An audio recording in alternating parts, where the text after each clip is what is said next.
Well, hello everybody. Good afternoon, good morning, good everything in this beautiful world. And hello, Mornay, how are you? And great big welcome to our beautiful, awesome, favorite animal lady, Catherine Edwards. So good to have you back, Catherine. How are you? I'm good. I'm good. I must say I've been taking my all my remedies this week because I'm feeling a little bit under the weather, but generally speaking, really, really good. And yeah, feeling really positive about life. Yeah. Yeah, that's amazing. I know. Summer's here or it's coming. I mean, we're still having icky, chilly days, but at least the sun is out, the weather is warm. I'm melting, and I want to apologize for all the things I said in winter. I wasn't being myself. Anyway, really good to have you, Catherine, because the topic that we're going to be chatting about today is so important. Hey, Scotty, how you doing? So good to have you. Hello, Dragonfly. Nice to have you guys here. Um, Chakras, and of course, animal chakras. That is really such an important topic because despite what many think, animals certainly do have chakras or energy points in the body. So I would really love, Catherine, for you to let us know more about that. And also, I think those of us who are animal lovers know that our animals mirror us in so many ways. And I think it's such a good way also to be able to see how they mirror us in that way as well. So over to you, sassy lady, dressed in gorgeous. Is that orange or red? Wow, it looks really Orange. good. I love orange. I've got orange everywhere on my sofa, and I'm sure we'll get on to orange today. So, I mean, yeah, I think the chakras with the animals are so powerful. But when people start to understand both for themselves, the chakras represent our, in simplistic terms, our five energetic bodies: our physical, our mental, our emotional, our spiritual, our energetic. We know they go further than that, but let's keep it sort of simple for today. And when we look at how these impact, if we've got an area coming up in our lives in any of those areas, whether it's physical, whether it's spiritual, whether it's energetic, it's really important to look at how they all link together. And what I really love is when we start linking in, learning about this knowledge for ourselves and then applying it for our animals, it can really give us so much information about what's really going on, because obviously animals don't communicate to us verbally in the same way us humans use the dominant communication. So tuning into these other areas of communication that they're giving us is so important, and it can really help you find that missing link to if there's something going on either behaviorally, physically, emotionally with your animal, to say, okay, let's look at all these aspects and see what clues they're all giving me and how they link together. Because we all know the emotional links to disease are very real, and they're just as real for our animals as they are for us humans. So I was thinking today it'd be really good, Shanti, if we sort of started at the base and you talk us through what you're saying for the humans, and I'll link it into how that we can look out for things for our animals, and also how some of the care that we give our animals can actually inadvertently cause blockages in these areas. Absolutely. This is so exciting for me because it is so relevant, for us in this awakening age. Let's call it the age of awakening, you know, rather than the age of Aquarius or the new age or whatever. Really, it is the age of awakening for me. So to realize that we as humans, gosh, we actually, in so many ways, and I don't mean to insult my species, but are so dumb in so many ways. We assume so much. We become so arrogant. And it's so beautiful to see more and more people realizing animals, nature, creatures, anything on this planet is life. It has life. It is created from the same source that we are created from.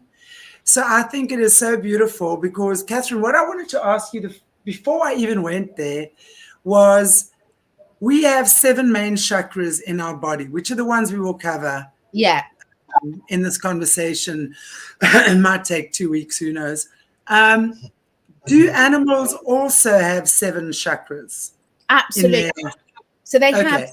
exactly the same as us. They have the 7 main chakras, and there's a lot of practitioners that work extensively with these. I work extensively when I'm working with animals, and I use my red light a lot to rebalance the chakras and the energy system. So I'll be talking you through that later. There's other ways I use it as well, but I find the light therapy is incredibly powerful with animals. So they have Wow. the same, exactly the same 7 main chakras as ours. And then when you go into it, they have the additional ones as well. But these are the ones I think people is so beneficial to understand this. And I think anyone doing Bryce's shadow work challenge is going to find this so useful as well, because this will start linking into things that are coming up there for people, and then they can say, okay, what's my animal shown to me in this area? Absolutely.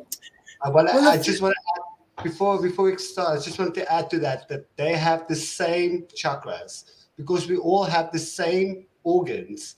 We have the same glands producing hormones in our bodies, because the chakra points, I think, is based on those glands that produce hormones that regulates the body.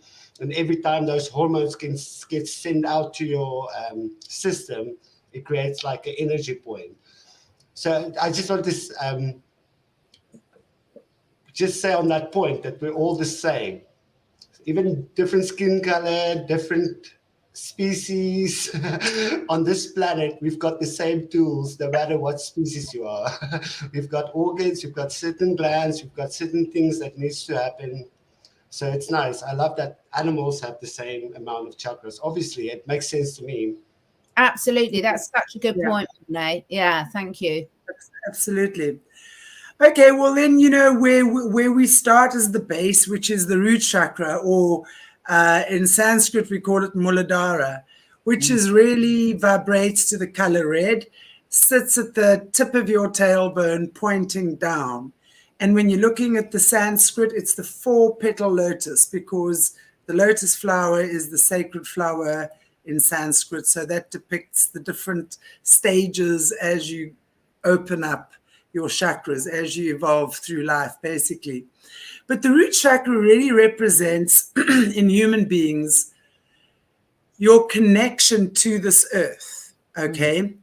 How safe you feel in your body. Because when we are born, okay, the root chakra, the formative years of the root chakra are the first 8 years of a child's life. So think about a child in the first 8 years of their life, right? That is the time that they are most dependent on another or others, their moms, their dads, school, societies, put food in my belly, respond to my needs, roof over my head, clothes on my body, educate, you know what I'm saying? Nurture me, love me, protect me. Because a child at that age is really mostly unable to protect itself. It needs that nurturing. And that's the formative, the foundation years of a child. So how we have been treated within our family environment really forms the foundation of how we continue with the rest of our life. So it's about, and it's that fight or flight syndrome. So in other words, the adrenals, for example, are connected to that. So in that fear situation, do we attack or do we turn around and run away? Those are the base actions, if you will, of that chakra. Or in its positive polarity, it's about, I feel so safe in my skin. I'm ready. I'm comfortable in my body. I feel like it's like when I leave home for the first time to go to school. at the age of 7, for example. I'm ready to leave home. I'm ready to go out of that nest. I'm ready to learn how to read and write and, do all of these things. So it's that stage. So if a child has had nurturing in its life, it's going to be ready for the next stages in its life. It's like that bud opening up, the unfolding. You can't rip a flower open. It unfolds of itself if it's been in the right environment and sufficiently nurtured and fed and watered and whatever. So it really is that preparation for life. That would be the root chakra. And I'm giving it to you guys like in a nutshell. So that would be the root chakra. So for example, the fight or flight then in its positive polarity becomes stay and confront. Now, confrontation is an art. Most people are so petrified of confrontation, so because they just don't want to cause ructions or whatever. Confrontation is an art. It's confronting the things that are stopping you in your path, and mostly that's you. So do you sit with yourself? Do you do the inner work? Do you do the inner reflection? Do you see that monster is actually you? It's an aspect of yourself that's blocking you. You hear a lot of these motivational speakers say, get out of your own way. It's true. So it's about understanding that, realizing that, and dissolving those fears as you then grow and impregnate yourself with beautiful energy that is ready to give birth. That's the kind of energy in the root chakra.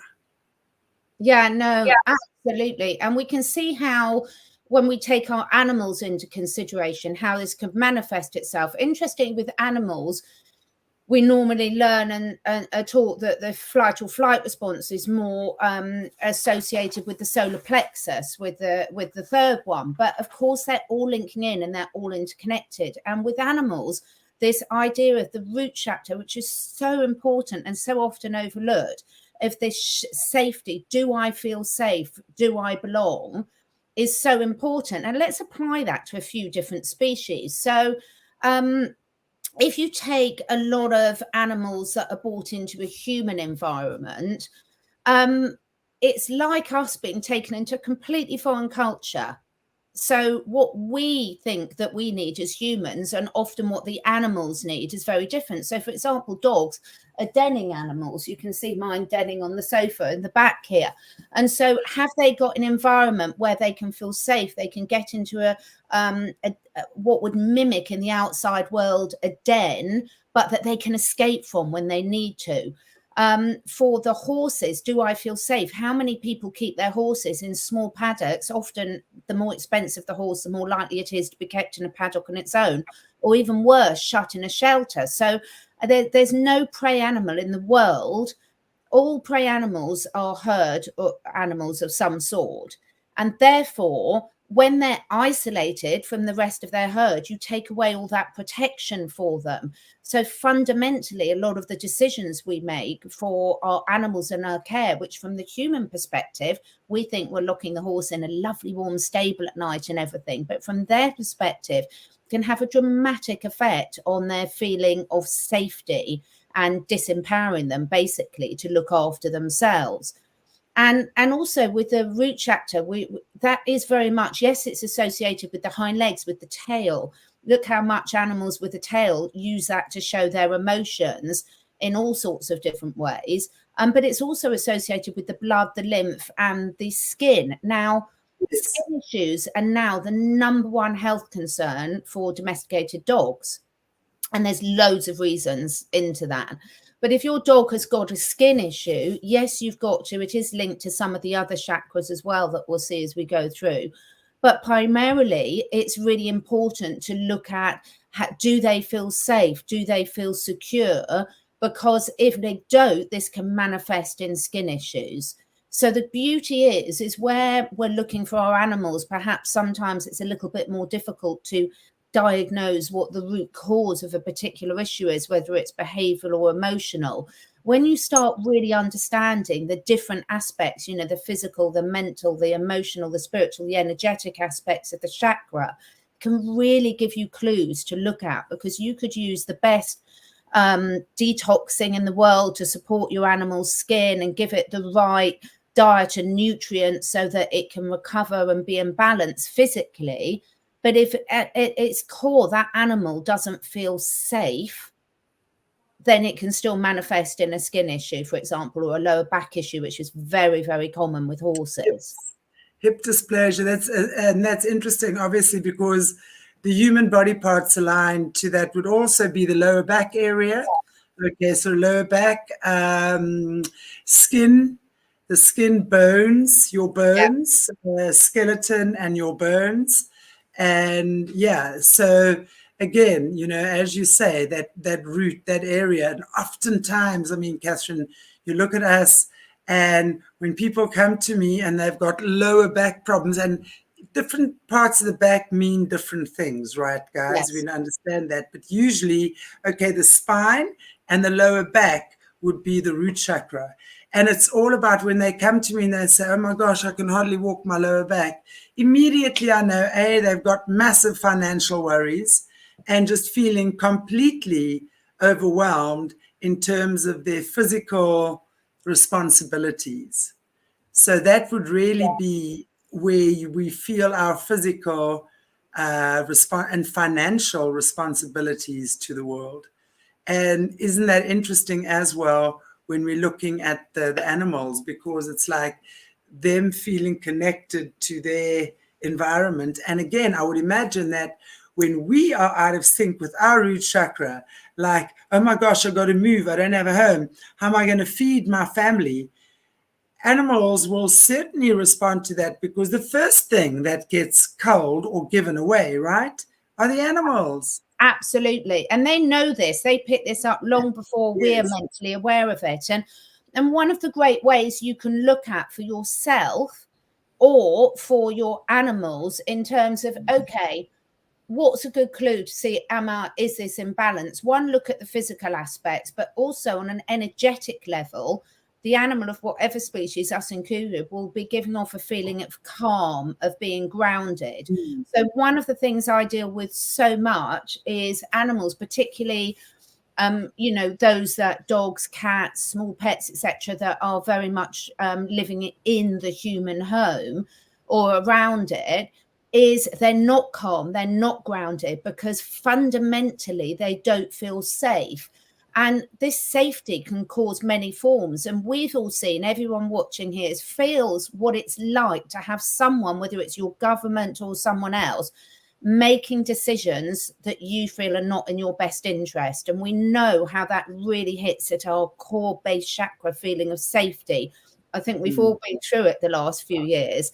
Now, you imagine how your animals feel, where their human is responsible for every decision that's affecting their life, for what food they're given, for what medications, for what company, for their living environment, for their exercise, the chemicals are in the home, the smells you're doing, you know, all these things we are deciding for them.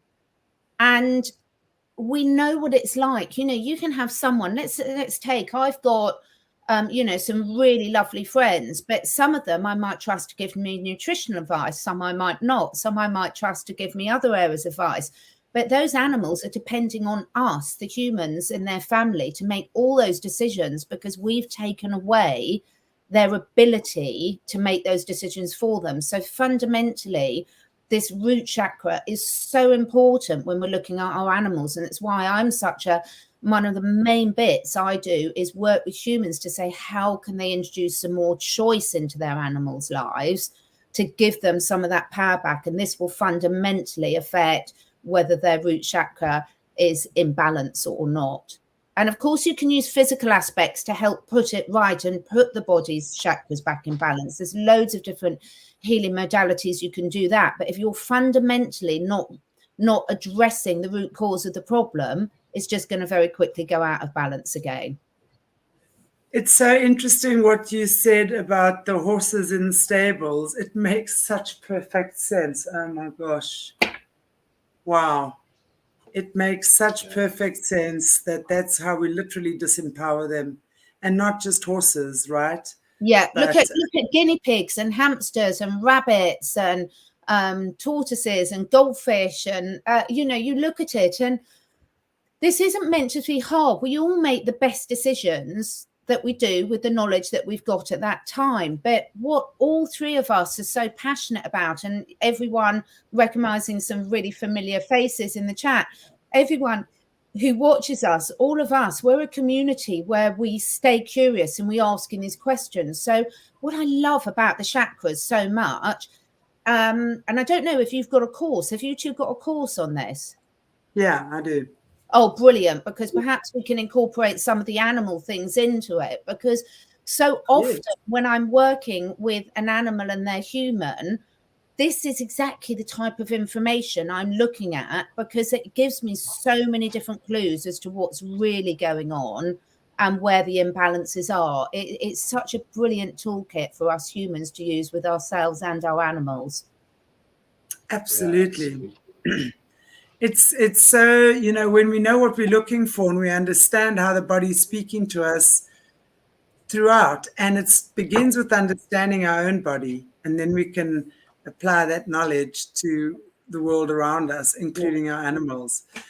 Because and then of course the second chakra would be the sacral chakra, which is 4 fingers below the navel, and that is the water chakra. So it's the feminine element. It's where our feminine organs are, our reproductive system. It's the feminine sexuality or sensuality. It's the creative energy. It's the feeling. It's where we house our babies. You know, it's where we keep them.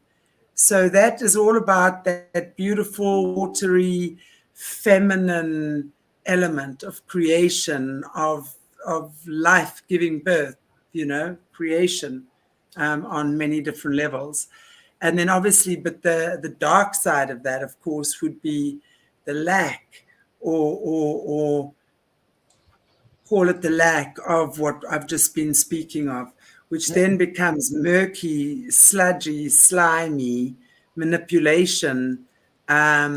Think about everything negative in the feminine energy, loss, you know, loss of children, loss of fertility, you know what I'm saying? Loss of all these things that we can use to create. But more than anything, it is the energy that houses the feminine creative life force, is the second chakra.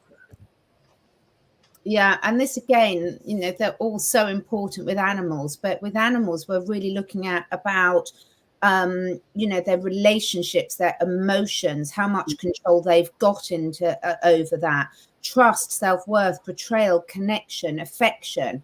Now, if we look at a lot of animals, let's take a lot of people will get animals for the best will in the world when they have children. So they might get some small, cute, gorgeous little furry pets. I've still got mine. I love my guinea pigs, as everyone knows, and my rabbits. But how often is an animal's affection that they get, their trust, their self-worth, dependent on them conforming to the human's needs, to the human's expectations? Exactly. And also, how consistent is that affection? Is it there when they need it, or is it given when the humans need it? And this is a really interesting one for us to explore with our animals, because most people, because we're busy and we're fitting loads of things into our lives, etc. When we have an animal in our lives, there is an expectation for a lot of people that the animal has to fit into our routines. But how does that fit with the animal's routines? A classic example, I see this all the time, and I used to have such fun with this when I did my in-person courses, because, you know, just as my participants would be sitting down for lunch, I'd come and drag their lunch away and say, come on, get up, do this aerobics class, do this. Oh, and by the way, whilst you're doing it, I'm going to tie your mouth and nose shut so you can't breathe properly. And this is what we do to our horses all the time. We decide we've got a lesson at this time. So the horse is just in its relaxing, digesting phase, and you go and drag it in from the field. Then you think it's being rude for not coming to you.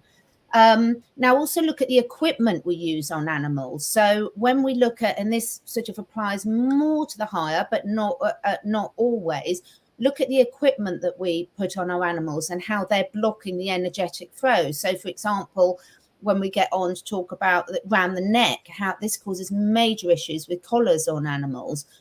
Look at the tack we use on horses and where the girth goes, etc. Look at the shoes on the feet, and also with our animals, many people, and we've spoken about this before, choose to have their animals spayed or neutered. Major disruption to the chakra system. So a lot of these choices that we're making, I'm absolutely not saying sometimes for the animal's best interest. Everything in life is a balance, you know, benefit, disbenefit, what do we think, which one wins out? So I'm not saying that we can't do these things, but when we understand the significance of it, then suddenly we can see, you know, kidney issues are the main issues that affect our cats. Well, let's look at the emotional links to the chakra. The kidneys are associated with the sacral chakra. Let's look at how they feel, what their physical security, how much choice do they have in their life? How much self-worth is so important to cats. Cats need to be able to make their own decision. They don't want us making the decisions for them. So you can see how these emotions can manifest in physical issues. There's other issues obviously that cause the kidneys to go out of balance, but if you're not getting the results you want, either with yourself or not, go through, you know, the physical aspects of the chakra, the mental, the emotional, the spiritual, the energetic, and see which ones you think might need some attention.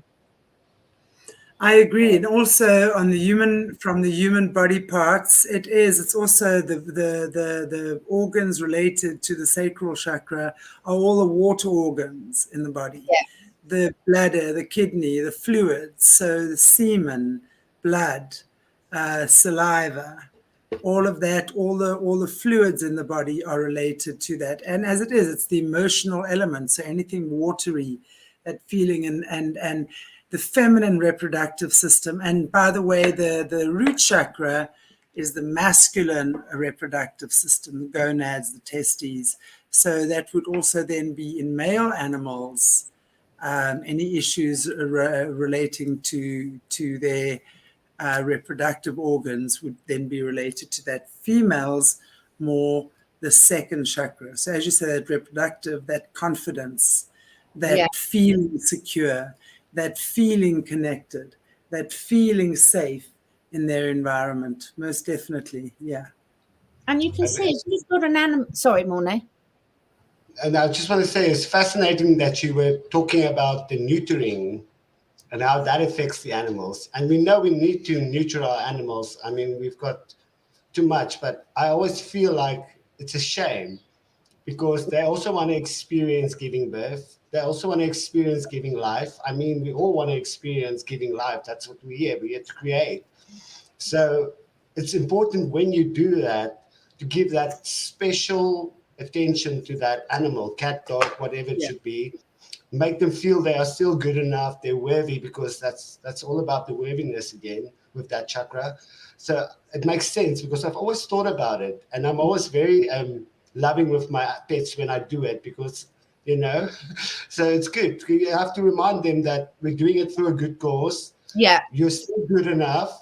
You are the most amazing little kitty or doggy in the world, and we love you so much. And sorry we need to do this, but it's for the better. It's good for the best. But yeah, it's important because animals do pick that up. If you just do it and you're not talking to them, you know, you just take them to the vet, cut everything off, and take them back, and just, I mean, they go through such an emotional experience that we need to talk with them and say, this is why we're doing it. You're still good enough, because that worthiness thing in that chakra does come up with an animal. It makes sense. Oh, that's such a good point. And the beauty is with things is, you know, yes, our lives are with complex decisions, and we don't want to beat ourselves up at all because we're all doing the best we can with the information we've got. But the more we understand about these things, as you were just saying then, Mornay, the more you can then compensate when you realize that a decision you're taking is going to have an effect in this area. So a classic example of how this might manifest itself is I was speaking to a really amazing dog parent this week, and their dog is very unsettled in a new situation. It's not calm. The vet's treatment is to put it on medication to calm it down, just like we see happen with a lot of children and things. But when we look at what happened to this animal, this dog was spayed at 6 months old and has had so many poisons put into its system, in heartworm, awful toxic flea and tick. And so it was being very aggressive with the vet. Well, of course it would be aggressive with the vet, because its first experience at 6 months of age was to go in and have this major trauma, plus also things put in that it knew was poisoning it. And I'm not blaming the vet. The vet was doing what they thought was best at the time. But then when we understand why this animal, so energetically, if your sacral chakra is in balance, you're going to get a calm, confident energy. But confidence is key, where they can adapt to new situations. So how many dogs do we see that have got separation anxiety, for example? How many animals do we see that really struggle to adapt to new situations? And this is because there's often a disruption in this sacral chakra. So when we can see what's caused it, as you said, Mornay, we can then do the best we can to energetically rebalance it and put other areas in place around that animal to make them realize that they can really cope with this. And that's what it's all about, because as you say, sometimes it's the most responsible thing you can do. But equally, it will always have physical and emotional consequences. So if we understand that, we can make the animal feel less charged and more comfortable. Absolutely. It makes such perfect sense.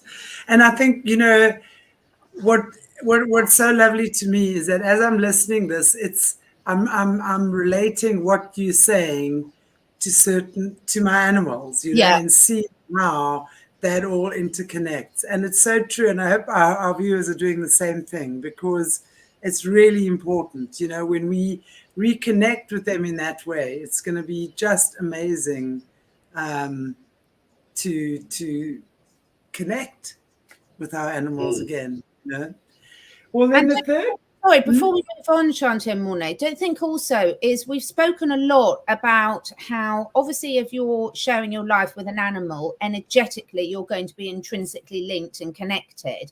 Yes. Also, we now know energetically, and I think people watching this will really understand how once you've had that energetic connection, it's there for life. So if an animal is then rehomed, or if it's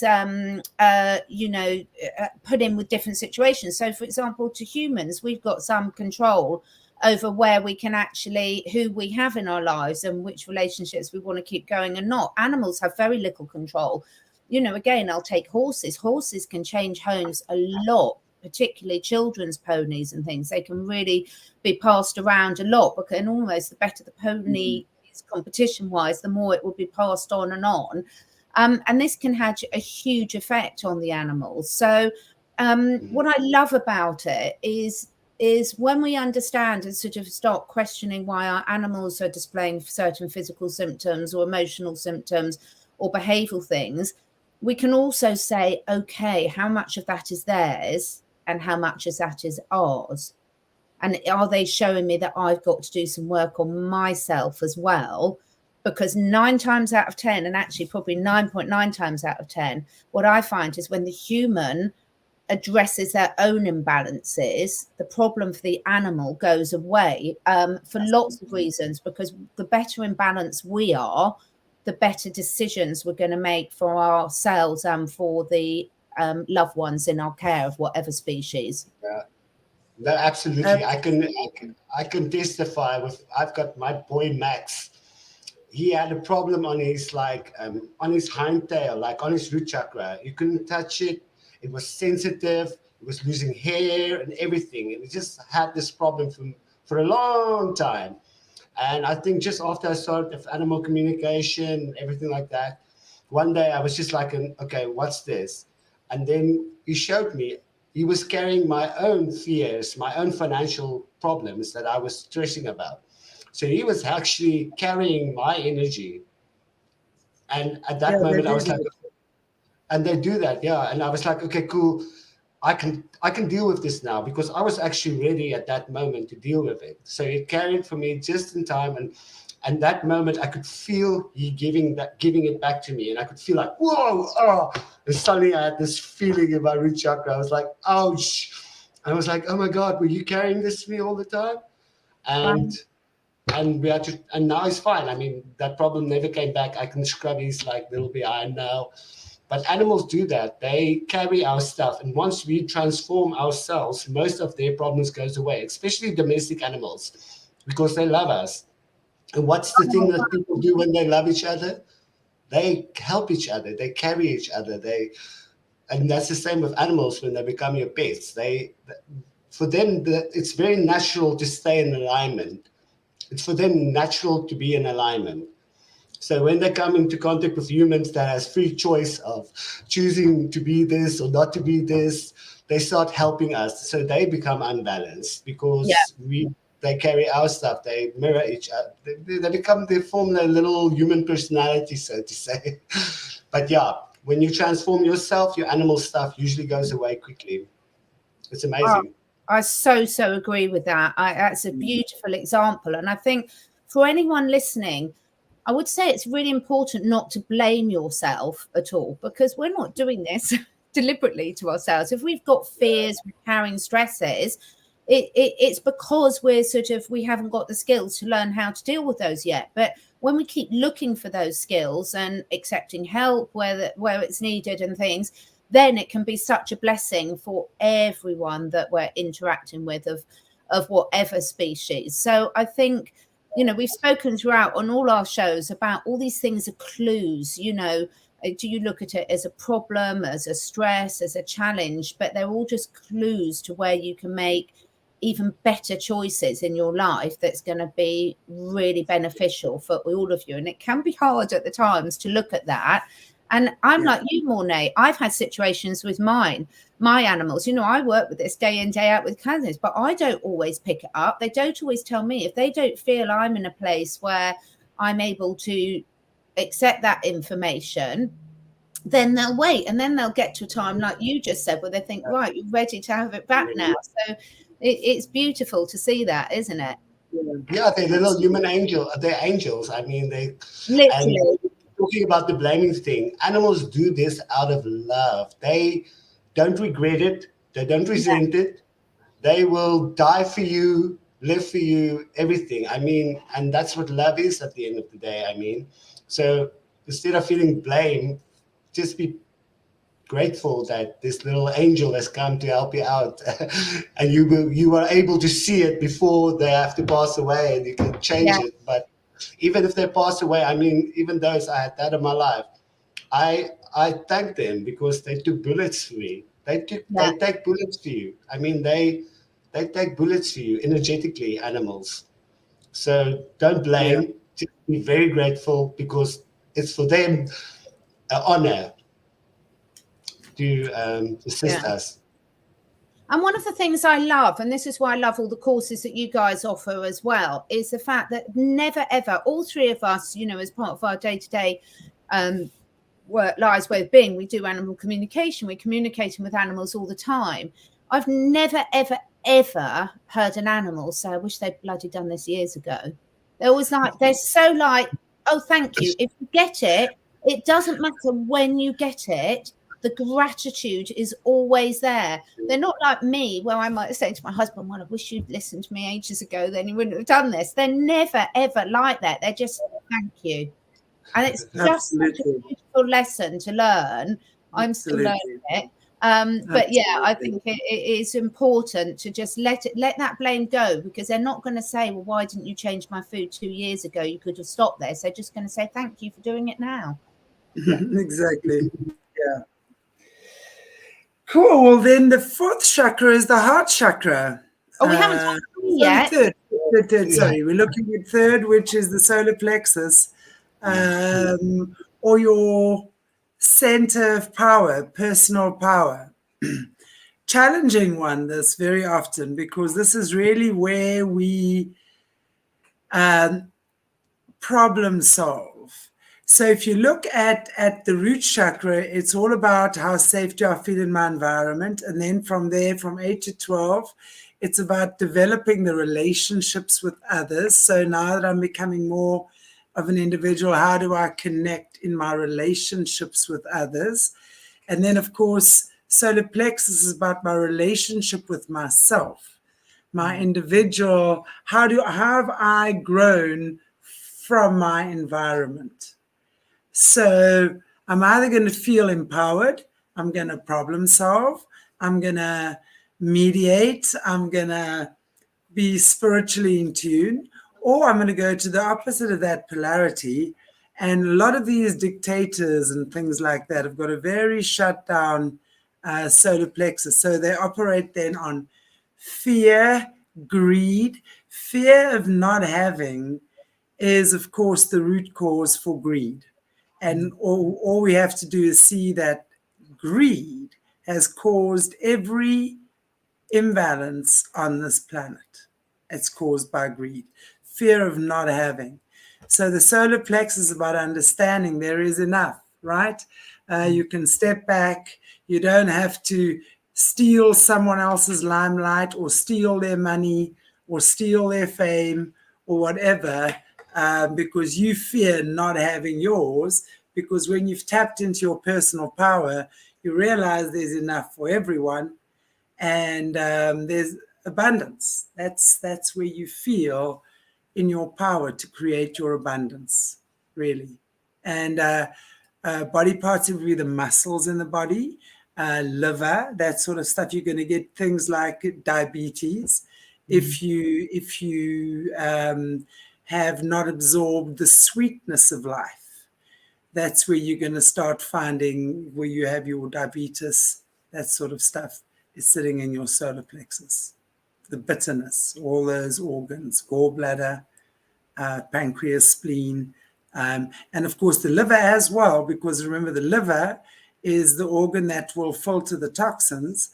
And if we look at alcoholics and drug addicts and stuff like that, what organ gives way first is the liver, generally. And obviously it spreads to others. But if we look at the ancients, what they're telling us is the liver is the first of the internal organs to form. So it's the seat of the soul or the seat of anger, right? And when we look at any of our addictions, our toxins that is filtered through the liver, alcoholics, drug addicts, what organ goes? Liver. So what are we trying to numb? It's about a numbing process. It's about not being in touch with the personal power within all of that, or within all of us. So we need some kind of a crutch, an addiction, something that makes us think we can cope. Pills, tablets. You think pharmaceutical drugs aren't addictions? Come on, you got to be smarter than that. So all of these things are sitting in that. Addictions as well, by the way, sit in this chakra. Yeah, I think there's just so many examples going through my head on this one. This for me is a massive one with our animals, just the one that's probably most obvious for people. So let's take a couple of examples, if I may. Pancreatitis and diabetes is absolutely rife in our dogs now. Now, particularly the little breeds, and you think about how a lot of people treat little breeds of dogs. Again, no criticism here. It's just what the humans need them for. Quite often they're little trophy dogs, or they don't treat them like proper big dogs, so they'll leave food down for them the whole time, which is an absolute disaster for a dog's digestive system. It will wreck their pancreas quicker than anything. Because what happens is we've got so many breeds of dogs that look so amazing from a human perspective now that people can treat them as a cute little creature rather than actually as the dog that they are, and not understand their needs. And when you look at the solar plexus of being self-esteem, personal power, what are some of the things we associate with that? Well, quite often, do you have sovereignty over your own life? And how much have we all discussed this? And look at the relationship issues this causes between humans when we have our sovereignty supposedly taken away from us.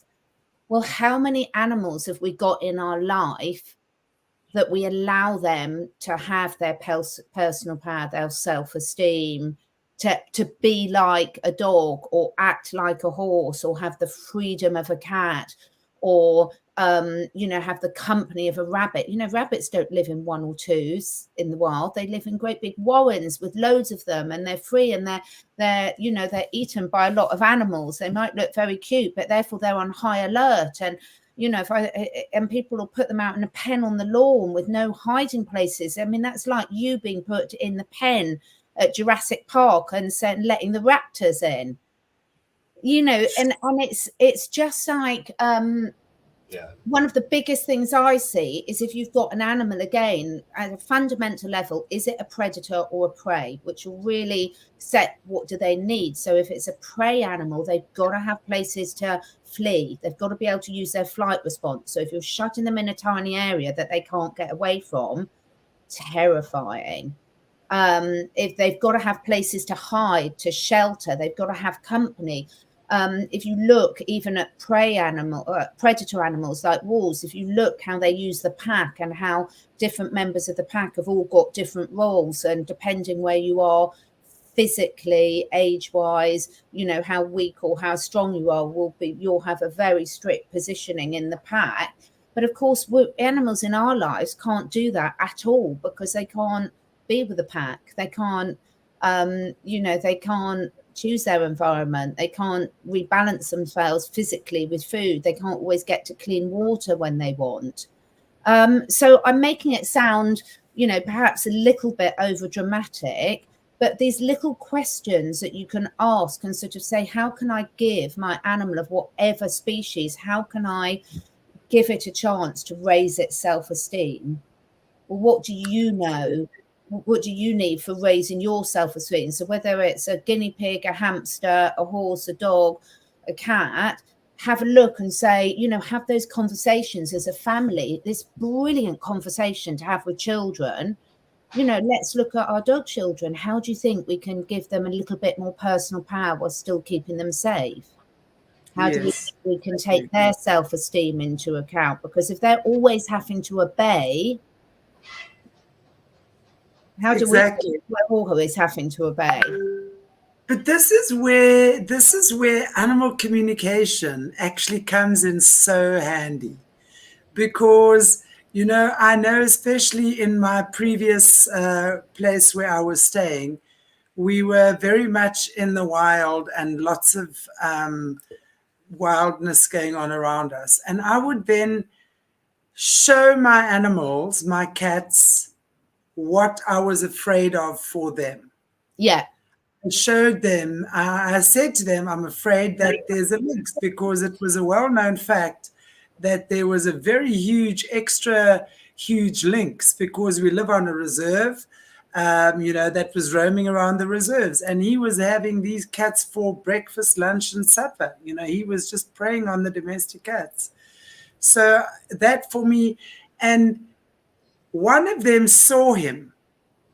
My Siamese boys saw him, because he came back and he showed me what he saw. And I said, okay, that. And he then communicated that to the rest of the pride.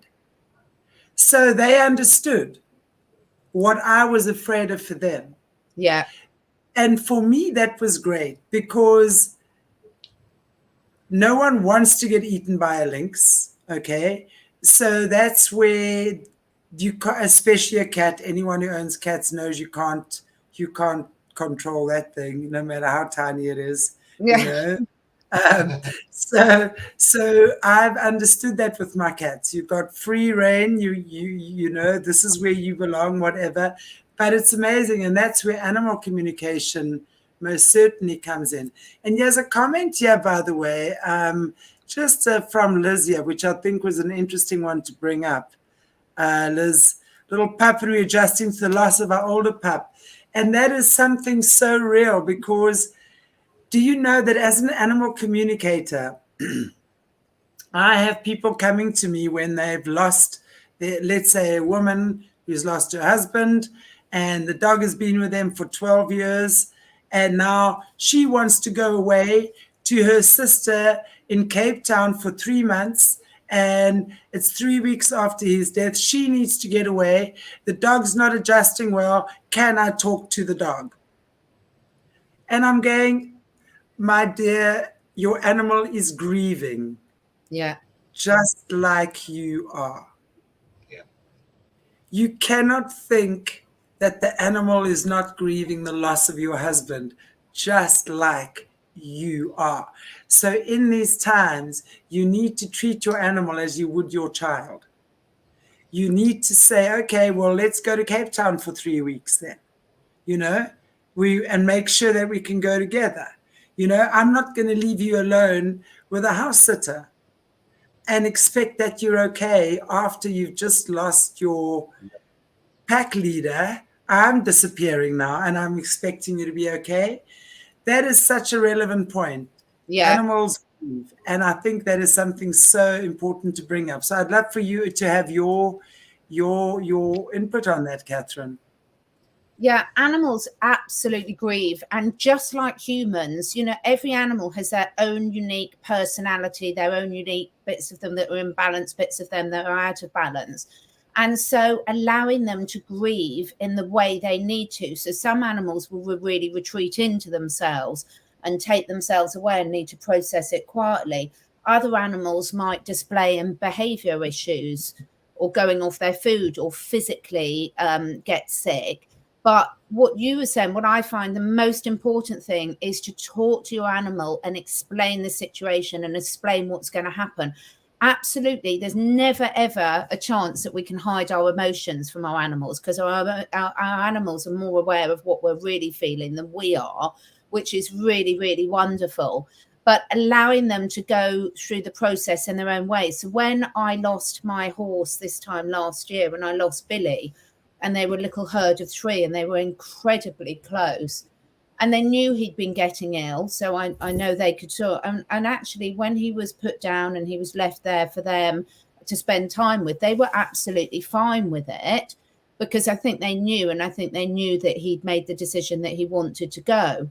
However, when I then tried to take them the next day up to their other field, even though they'd spent the night with him and they were eating and they seemed on the surface fine, they were so distressed and they kept looking behind and calling for him because he wasn't following up the track. And they always went in a set order. It was always Romeo, Billy, Charlie sort of thing. And they were like, well, where's Billy? And I think just like us, it can hit you at different things. Different situations will trigger them. And going to a different field where they had different environment, they were very used to it. But he was very much the calm, confident leader of them all. So suddenly they felt more vulnerable. So I took them straight back and let them stay there and everything. And it took them time. And interestingly, I know my horses, I thought, really well, but the way they reacted to the grieving process was quite different to how I expected. Charlie was particularly friendly with Billy. They were inseparable. They have very similar personalities, and Romeo is much more playful and naughty and cheeky and things. But actually, it was Romeo that it hit hardest.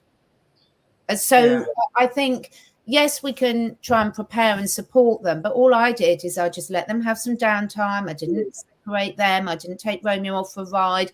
I didn't ask anything for them. I just let them have a good couple of months of, now all of us, me included, we've got to get used to this huge, huge change in dynamics and rework out how we're going to go moving forward. Absolutely. And I think that's amazing, because it really is, and it's just, and I think when one is in sync with your animals, even if it's livestock, even if you're on a farm and it's not a pet, it's livestock. Yeah. I remember my dad as a farmer had the most incredible intuitive connection with each and every one of his animals. He could look at a kraal full of sheep and he would point to the middle and he would say, that one needs to come out. It doesn't look well. Yeah. I was like, how do you know? He says, I don't know. I just know. And I was amazed, because my dad had the ability, for example, to do that, So when we really love animals and when we have that ability to connect, and we do connect with them, we intuitively know.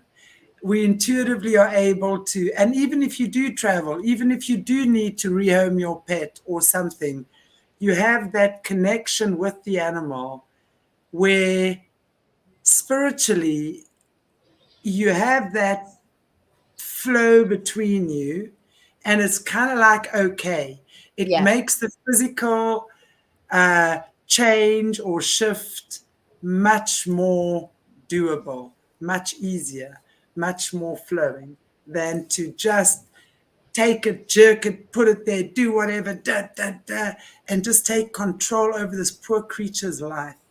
Just so horrible. So I think it's wonderful that we can do these things and actually understand the beauty of what's beneath the skin, or the surfaces rather, when the veils start being lifted. I love this stuff. It's so cool. Yeah. You can, just by looking at behavior, you can see what's going on. It's amazing. Yeah, it's amazing. I just wanted to add with the solar plexus, the personal power. If people allow their pets to be themselves, each one unique, because like you say with your horses, each one is so unique. And I think why animals have so many problems with their pancreas and what other ones, diabetes and stuff that you said. Yeah, diabetes, particularly dogs, pancreatitis is ridiculous. Yeah, because people want their pets to be something that they want them to be. So my pet has to sit and talk and you have to stay outside. You can't do this. So, and it's like each dog is the same for most people. It's just a dog. And we're not allowing the pets to be themselves, to have their own personal power, to have their own personality, to allow them to express themselves. Same with kids. I mean, the same with any other kid in the world. So when you realize that each pet has its individual needs, as well as their species needs, but also individually, and allow them to either play or have their favorite toy, or just allow each pet to be themselves. That gives them that personal power to just be themselves. So it's very important, I believe. It's beautiful to see, and sometimes it's easier for us to see the results with our pets and then try it out and explore it with ourselves as well, because we all know how amazing it feels when you do feel that you're in a personal power. And if we're in any sort of relationship, whether it's with another human or with an animal, that codependency is so damaging to both partners. Whereas when you both in your personal power, then it's a truly loving relationship through choice. And surely that's what we're all aiming for. Yeah. Our time is up today, but I'm just going to say I so look forward to doing part 2 of this in our next conversation. But before we go, there's someone else here asking about crows. I just saw a comment here. Again, Liz. Hello, Liz. You hot on our board, in our chat today. Now, Liz, thank you. I also crows. Crows that show up every day. They follow me when I travel. What do you say about that, Catherine? Yeah, absolutely. Crows are incredibly intelligent. There's been so many studies that have been done on crows, and they're incredibly intelligent. And I think animals of all species have the most amazing emotional intelligence, which is something that I think sometimes us humans can be very lacking. So I don't doubt that at all. And, they're probably loving the fact when that you're noticing them, and perhaps actually, Liz, it would be lovely to see how you feel and how they react if you go out and have a bit more of a talk with them and spend a little bit of extra time with them and see what happens. But it doesn't surprise me at all. Incredibly intelligent birds with very complex abilities to problem solve and all sorts. Oh, wow, absolutely recognize people, because one of my ladies' neighbours has got a pet jackdaw, and it's not cruel because it was really injured, and therefore it was hand reared, and therefore the bird expert said, it just wouldn't survive out in the lounge, but allow it. And he's always getting released, and she's always coming and knocking on all our doors to say, where's Jack, her pet jackdaw, gone? Because he goes off when he wants to.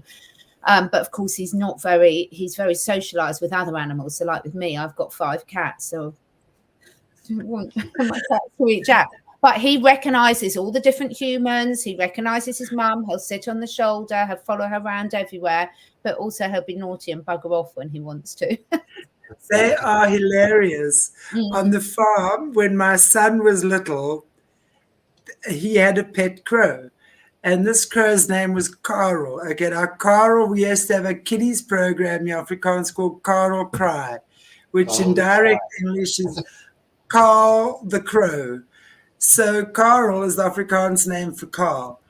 So we had Carl, and I'm telling you, this crow was something else.